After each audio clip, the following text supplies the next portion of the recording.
Iran Israel संघर्ष लगातार बढ़ रहा है और अब ये संघर्ष दुनिया के कई देशों को कूटनीतिक तौर पर अपनी चपेट में ले रहा है। रविवार 22 जून को अमेरिका के इस युद्ध में डायरेक्ट इन्वॉल्वमेंट से दुर्भाग्यवश युद्ध के बढ़ने की संभावना और ज्यादा बढ़ गई है।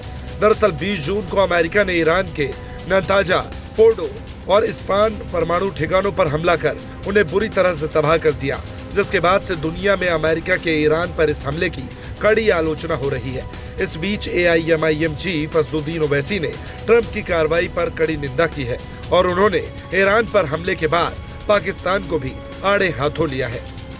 क्या पाकिस्तान इसीलिए ट्रंप के लिए नोबेल पीस प्राइज का डिमांड कर रहा था कि पूरा उस खित्ते में जंग शुरू हो जाए?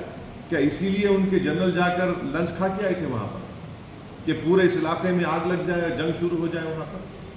बता दें कि ओवैसी ने अपने बयान में इस बात पर जोर दिया कि अगर खाड़ी देशों में युद्ध का संकट और गहराता है, खाड़ी देशों में रह रहे भारत के करीब 1.5 करोड़ लोगों की जिंदगी भी प्रभावित होगी।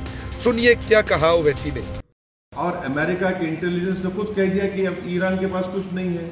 तुलसी गबार्ड का स्टेटमेंट है। और सबसे अगर ये खित्ता, ये एरिया अगर इसमें जंग शुरू हो जाएगी तो एक बात आपको समझने की जरूरत है कि 60 लाख से ज्यादा भारत के नागरिक वहां रहते हैं। हमारे इंडियन कंपनीज का इन्वेस्टमेंट है वहां पर। वहां से हमारे नागरिक भारत को बहुत बड़ा फॉरेन एक्सचेंज भी जाते हैं।